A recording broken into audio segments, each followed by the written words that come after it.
ওই যে জেনে কইরা কইলাম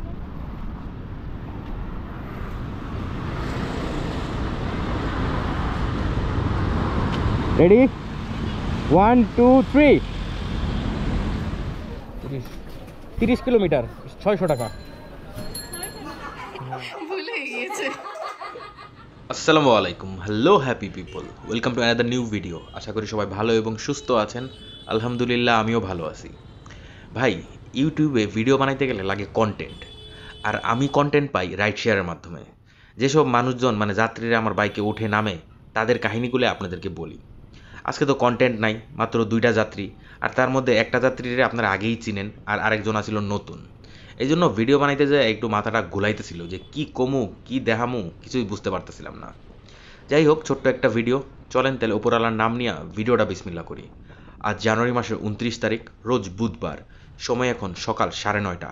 আমার ভিডিওটা শুরু হচ্ছে বাবুবাজার ব্রিজের উপর থেকে। পাসপোর্ট আনছেন? ওয়ালাইকুম সালাম। পাসপোর্ট ভালো। পাসপোর্ট আনছেন এটা কোন আগে? হ্যাঁ, সব কিছু আনছেন তো? চলেন বাসায় আবার নানু আসছে, মামা আসছে।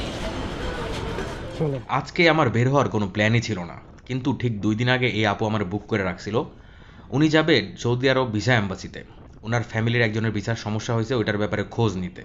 সে ফোন দিয়ে আমাকে বলতেছে, ভাই আপনি তো অনেকদিন সৌদিতে আসিলেন, আপনি তো চিনেন কোন জায়গায় এম্বাসি আছে, আমার নিয়ে চলেন। কিন্তু আমি যখন সৌদি আরবের ভিসা পাইছি তখন কিন্তু নিজের যায় ভিসা জমা দেওয়া লাগতো না। আমি শুধু ইন্টারভিউটা দিছি, বাকি কাজ সব দালাল এজেন্সি কইরা দিছে। আমি ঘরে বসে ভিসা ডেলিভারি পাইছি। বর্তমানে সশরীরে যায় ফিঙ্গারপ্রিন্ট দিয়া তারপরে ভিসা জমা দিতে হয়। তাছাড়া ভাই আমি জানি কোথায় ভিসা জমা দেয়, ওটা হলো যমুনা ফিউচার পার্ক। আমি তারা ওইখানেই নিয়ে যাইতেছি। আর ওইখানে যখন পার্কিংয়ে ঢুকছি তখন গাড়ি নাম্বার ঢাকা মেট্রো হ 30 40 21। হ্যাঁ, এম্বাসিতে। মার্কেট তো 11টা বাজে খোলে না?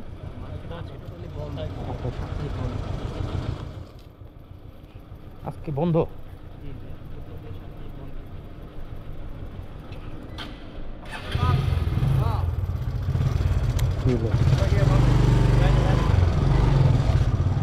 ভাই, যমুনা ফিউচার পার্ক হলো দক্ষিণ এশিয়ার মধ্যে সবচেয়ে বড় মার্কেট। এই জায়গাও কারেন্ট যায়, আজকে জানতে পারলাম।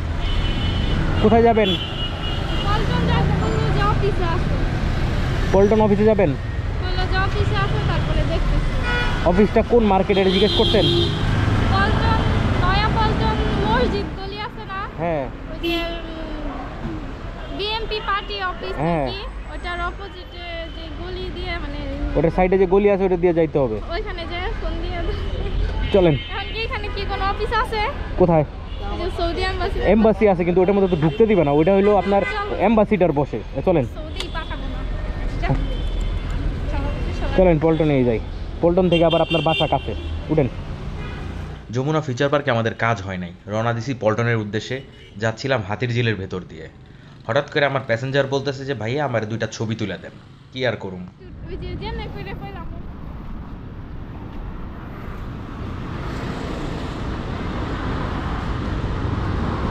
রেডি 1 2 3।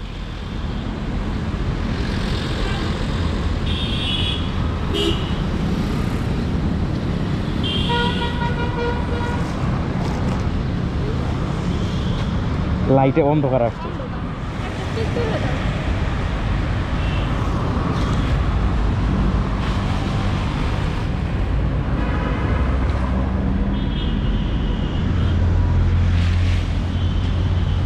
কেমন হচ্ছে? ভালো না? আরেকটা তুলো।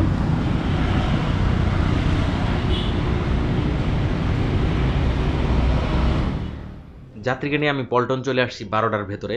আর পল্টন মসজিদের গলির ভেতরে একটা অফিস আছে, ওটার ভিতরে উনি যাইবো। ওনারা নামায় দিলাম এবং নামানোর পরে সে আমার বিদায় দিয়ে দিল। তারা নিয়ে আমি রান করছিলাম 30 কিলোমিটার, 20 টাকা করে ভাড়া ধরছি, 600 টাকা।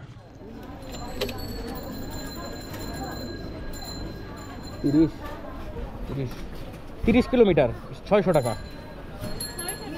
হ্যাঁ, গাড়ি ছাইড়ে ছাইড়ে তাইলে আপনার এই যে ওইখানে যাইতে হবে, ওই মোড়ে যে আমরা মোড় থেকে ঢুকলাম না, মোড়ে যে একটা রিক্সা নিতে হবে, বলতে হবে বাবুবাজার ব্রিজ। বড় জোরে 100 টাকা নিবে। বাবুবাজার ব্রিজে নেমে 10 টাকা দিয়ে চুনকুটিয়া চলে যাবেন সিএনজিতে করে। বাবুবাজার ব্রিজ, হ্যাঁ। ঠিক বাবুবাজার ব্রিজের গোড়ায়। ওই যে অফিস। কই? হ্যাঁ মনে রাখেন বাবুবাজার ব্রিজ, ঠিক আছে? রিক্সাওয়ালারে বাই। যাত্রীরা নামায়া আমি বাসার দিকে রওনা দিয়ে দিছি, কিন্তু অ্যাপটা ওপেনই আছে। ভাই প্রতিদিন রাইড শেয়ার করি, কেমন জানি একটা নেশার মতো হয়ে গেছে। আজকেও মন চাইতেছিল আরও 2-4টা খ্যাপ মারি। 2 দিন পরে যেহেতু দোকানে বহন লাগবো, তখন তো ভাই রাইড শেয়ার পুরাই বন্ধ হয়ে যাব।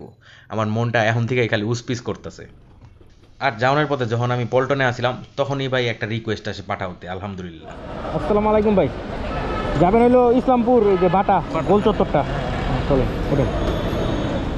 যাত্রীকে আমি পিক করছি সচিবালয় মেট্রো রেলের নিচ থেকে, এবং গন্তব্য হইল সদরঘাট বাটা, মানে আমার বাসার দিকে। ভাড়া আসছিল 94, ডিসকাউন্ট ছিল 20 টাকা, পাঠাও কমিশন যায় 17 টাকা। আচ্ছা ভাই, একটা জিনিস খেয়াল করেন, এই যে ঘোড়াটা আমার বাম পাশে খালি দেখেন জিবলাবাই করতেছে। অ্যান্ড ঘোড়া কি জাবর কাটেনি গরুর মতো? এটা তো আমি জানি না, আপনারা কি জানেন? ও বারবার কি জানি চাটতাছে, চাবাইতেছে, আমার মনে হয় জাবরই কাটতেছে। এমনি গেলে এই যে এখানে 3 রাস্তার মোড় দেখতেছেন না, এই যে বাসগুলো এমনি যাইতেছে, আপনি এমনি চলে যাবেন সোজা। হ্যাঁ, তো 2-3 মিনিট লাগবে, 3 থেকে 4 মিনিট লাগবে হাইয়েস্ট গেলে। সোজা গেলেই দেখতে পাবেন 4 রাস্তার মোড়, ওখানে বাটা লেখা, ডাইন দিকে বাম দিকে অ্যাপেক্স লেখা। আচ্ছা তাহলে আমি এন্ড করে দিচ্ছি।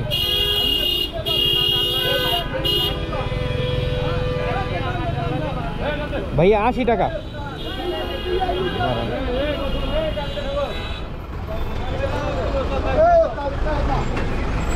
ধন্যবাদ ভাই। হ্যাঁ এটা খুলে দিতেছি আমি।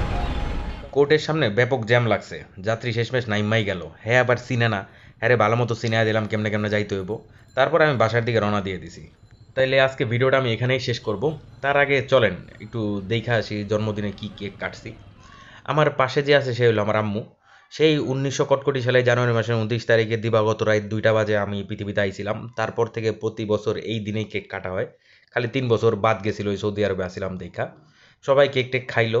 এই তো ভাই, এটাই শেষ জন্মদিন। জীবন থেকে একটা বছর হারিয়ে গেল। তাহলে প্রিয় ভাই ব্রাদার ও আপুরা, আজ এখানেই বিদায় নিব। সবাই ভালো থাকবেন, সুস্থ থাকবেন। ইনশাআল্লাহ কাল আবার দেখা হবে। আমার ছোট্ট ভিডিওটা যদি ভালো লাগে তাহলে অবশ্যই লাইক করে দিবেন। নতুন যারা আছেন সাবস্ক্রাইব করতে ভুলবেন না। সবাইকে অসংখ্য অসংখ্য ধন্যবাদ এবং শুভরাত্রি।